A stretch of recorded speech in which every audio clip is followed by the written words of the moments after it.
Good morning, dwellers of Earth.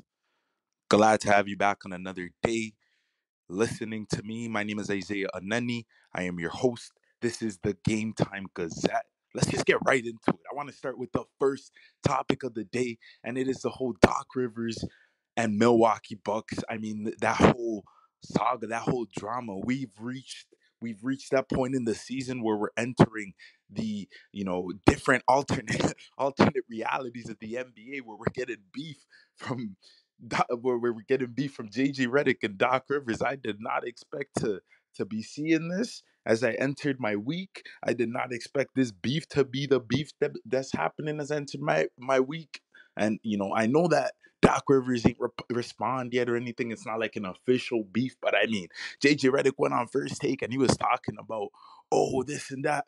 Doc Rivers he hasn't been accountable all these years, this and that. I mean, yeah, it's I hear what JJ is saying.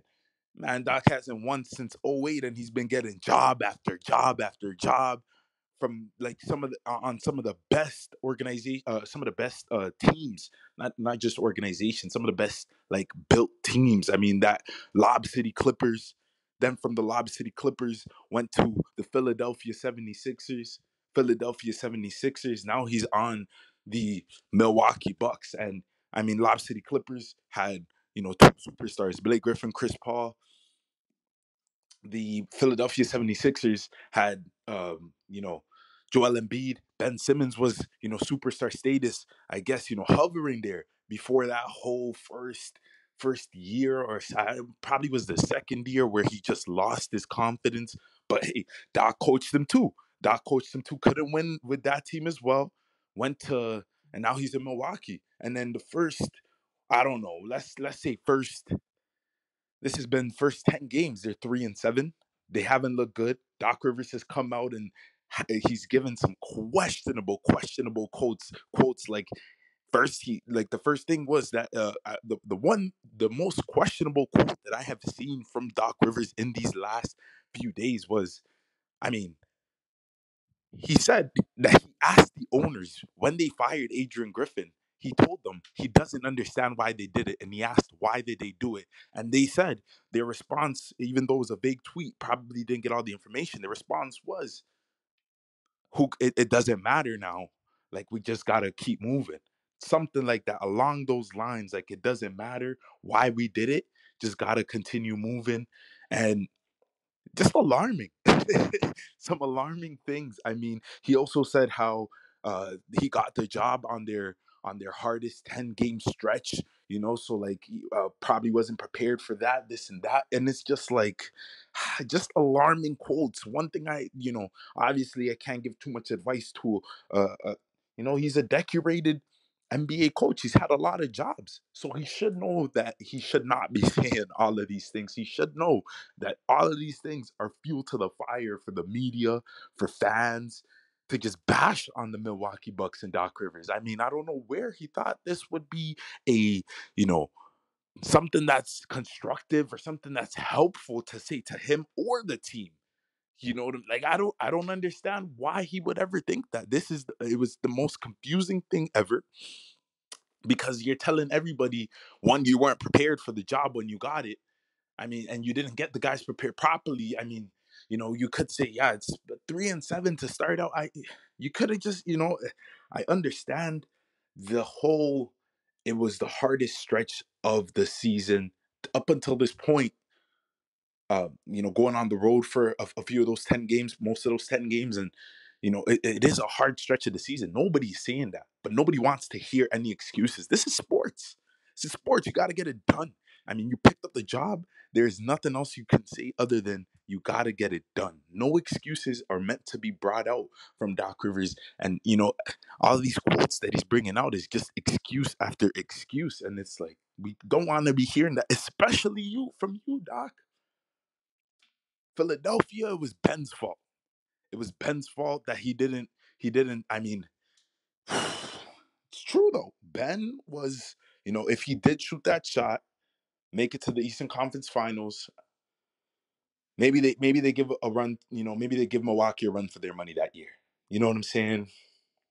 If Ben had more confidence, Maybe they give Milwaukee a run for their money that year. But all in all, we can't sit here and act like coaches don't put players in the best positions to win, and we can't sit here and act like, you know, we haven't seen other Ben Simmonses of the world. We haven't seen, like, J.R. Smith pulled out the ball on LeBron James back in 2016, or was it not 2018, right? Still, I mean, it wasn't with the same team, but still able to win a few years later. You know what I'm saying? And it's still he still made it to the finals the next year as well.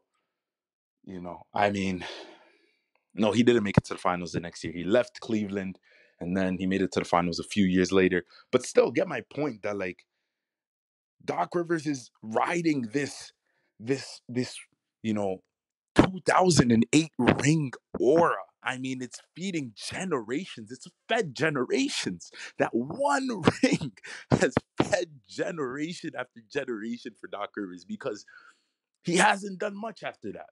He has a few winning regular seasons, but we've seen him have super team after super team. Even if you don't want to label it a super team, they were some great teams, bro. The Philadelphia team that he lost to the Boston Celtics last year, James Harden and Joel Embiid. And the whole thing about you gotta be able to get it done.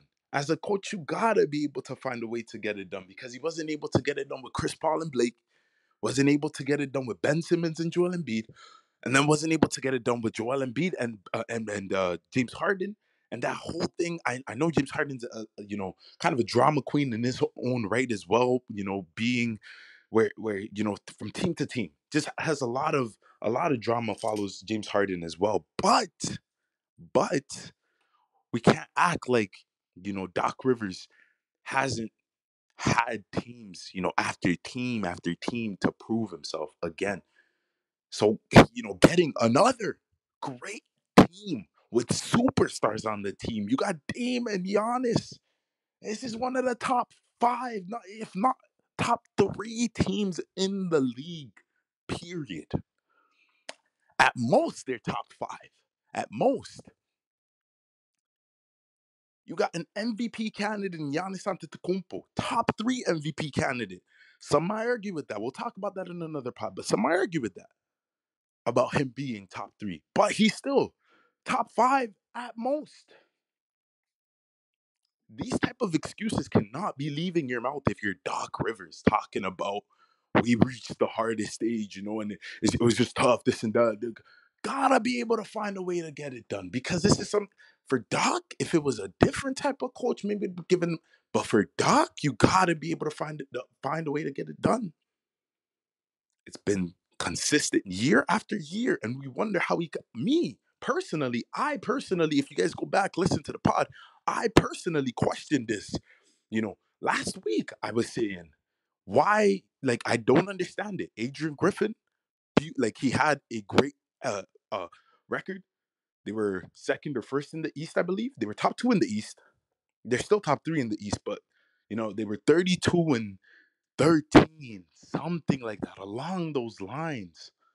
Winning, like, it wasn't because, like, the decision to fire him mid-season was very peculiar, and I understand. I mean, Doc Rivers bringing it up as well, asking, why would you fire him? Like, it's a valid question. Like, was there something going on with the locker room? I see why Doc Rivers would ask that. I don't know why he would tell the media that.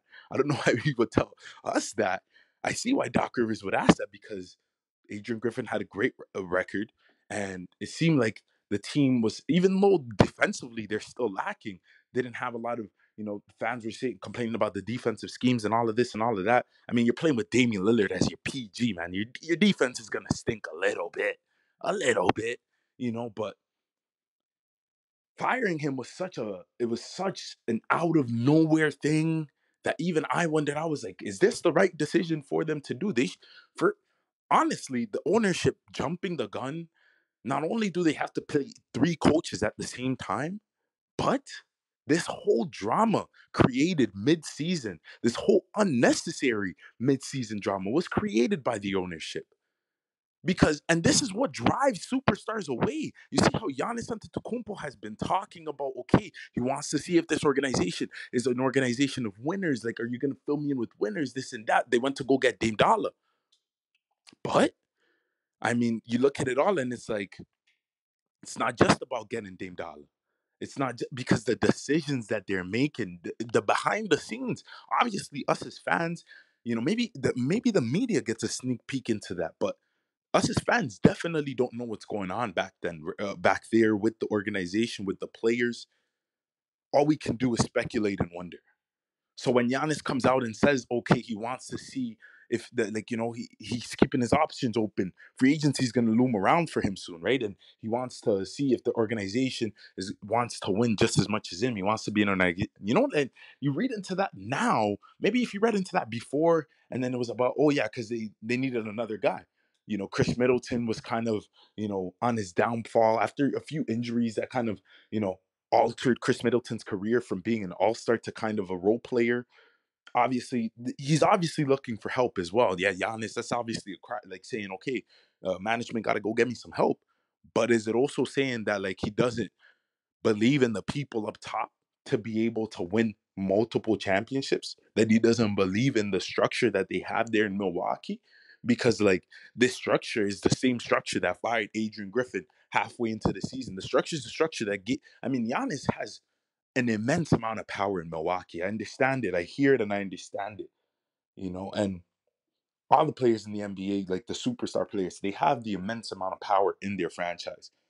But do I think that if Jason Tatum went into went into uh Stevens Brad Stevens Brad Stevens office, or went into the Celtics owner's office, and asked for Joe Mazzulla to get fired, because he doesn't like this or that or this. You know what I'm saying?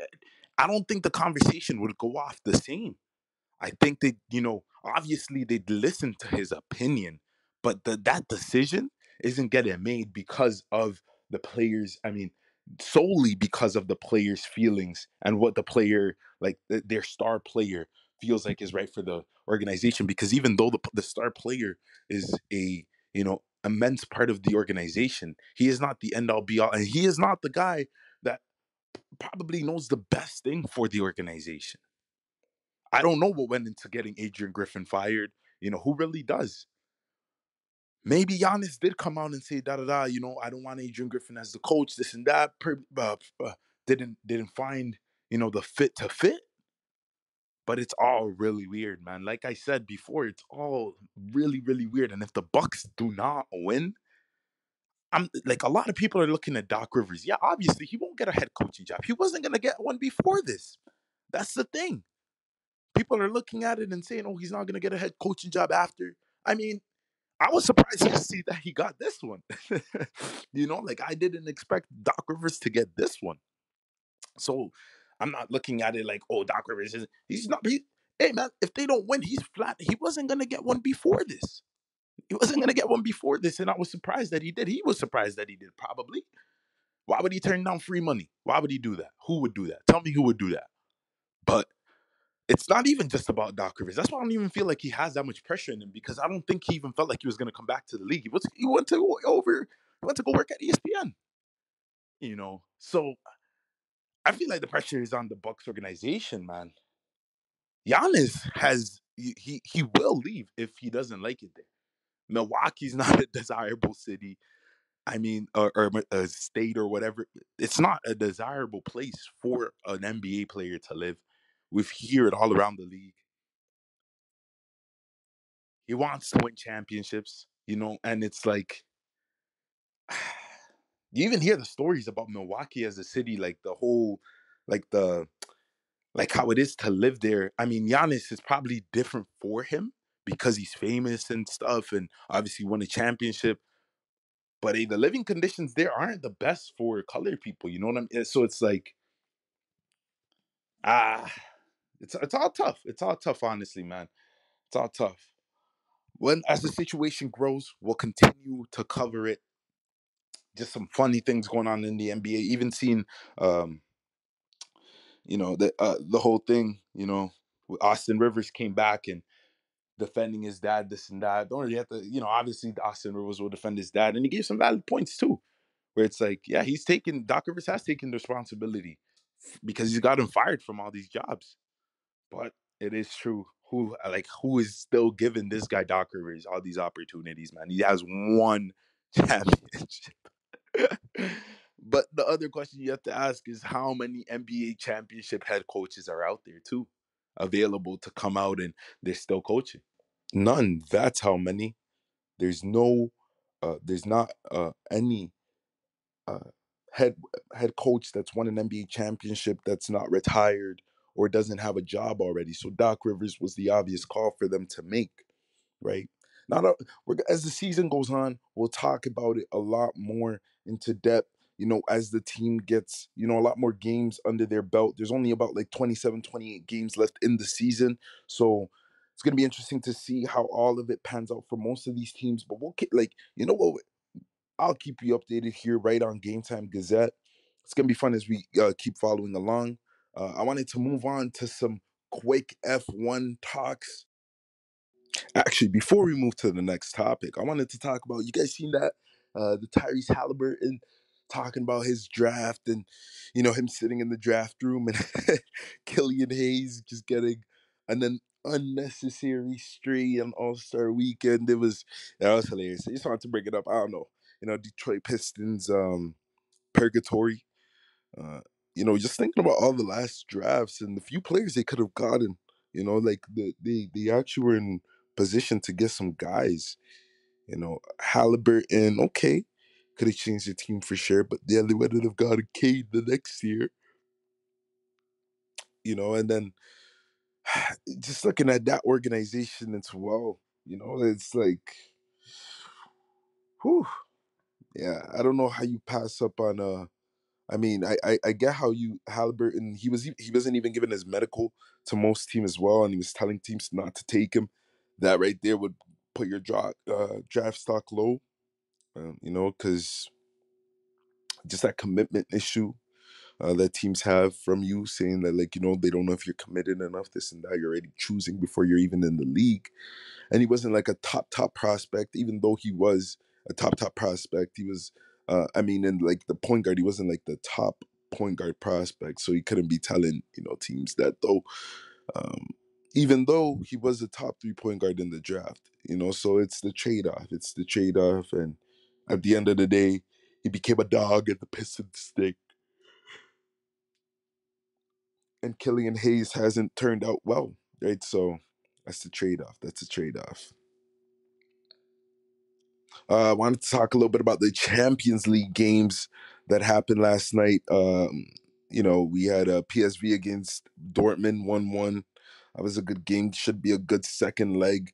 Should get a few fireworks in there, even though there wasn't just a lot of chances missed in this opportunities missed in this match by both teams most honestly. So yeah, that's gonna be one to see this that second leg, but that Inter Milan and Atletico Madrid matchup. Oof. 1-0 Inter Milan. Everybody's looking at Inter and saying they're one of the top 4 teams left in the competition. And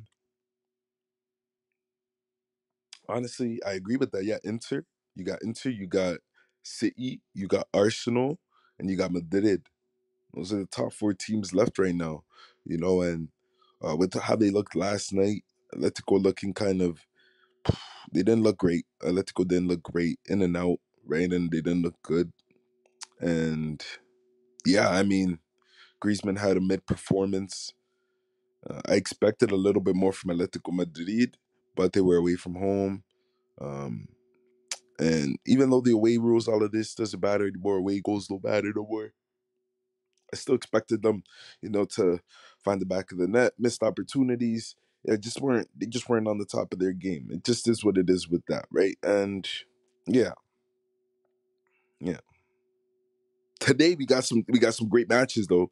We got Napoli versus Barcelona. I haven't seen the it's 10:20 right now as I am filming this, so the lineups haven't come out yet. They come out, the game's around 3 or at 3, not around 3. This is in the NBA. This starts right on time. It's not the league, it's not NBA. Yeah, so the game starts at 3. So the lineups usually come out around 1, 12, 12, 1, 12:30. So, but I'm predicting that front three probably going to be, man, Barca not having a reliable left wing hurts so much, and our best forward this year is a teenager, not just a teenager. The brother is 16 years old in his first season as a on the first team. 16 years of age, man. I'm not even exaggerating. It's not even that he's turning 17 this year. I don't yeah, it's sad because we got Lewandowski up there. We got Lewandowski up there, and he just has not been in form. I mean, he's been getting better and better as the games have got on. Able to score a brace in the previous game. We got a win, able to score a brace. But Yamal has been carrying that front line for majority of the season, just with his movements, his ability to beat his defender, the one-on-one, his dribbling. Um, yeah, and now he's been able to add goals and assists into it as well, able to produce with the chances that he's creating. It's been phenomenal to watch that kid Lamine Yamal play.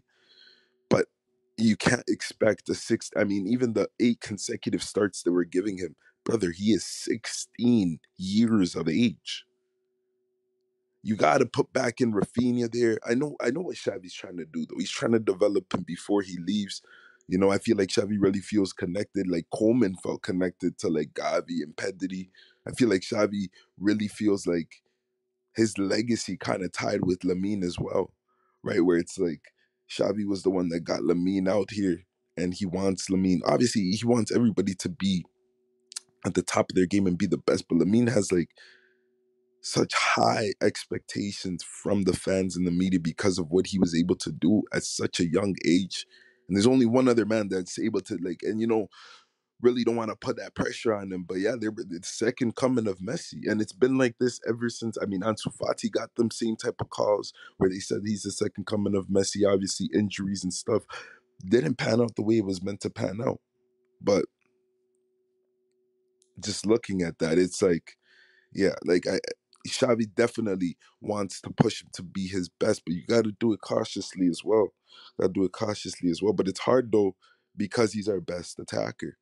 He's our best attacker. So starting him all these consecutive games is because we need him up front. But predicting it's probably going to be Gundogan. I seen that Felix is available, but he's probably going to be coming off the bench as he's coming off an injury. So probably going to be Gundogan on the left, Level in the middle. But it would be great if they put Roke on the left there, then Lewa in the middle, and then Yamal on the right. Ideally, what we should be doing, and what I really want Barca to do this year, what Xavi to do today, we go Roke, Felix, and Rafinha. See how that Rafinha and Roke, um, connection works up at front, and then obviously we go with a four man midfield. But you go Roke, Lewandowski, and Rafinha. It's gonna be interesting. I'm gonna talk more about the game tomorrow as well after we get the results and everything. Um, Barca hasn't scored a goal in the Champions League round of 16 since 2021, and the last one to score was Messi. But that's because we haven't been in the round of 16 for the past 3 years. So for the past 2 years. So yeah, it's gonna be exciting to watch my team play again in the Champions League, and yeah, we're gonna talk about that more. I wanted to before we leave today. I wanted to talk about the Formula One practice, not well, testing session. Today it started. It started last night. Had to stay up a little late for that. That's why I'm a little. You could hear a little raspiness in my voice, a little tired, but we move.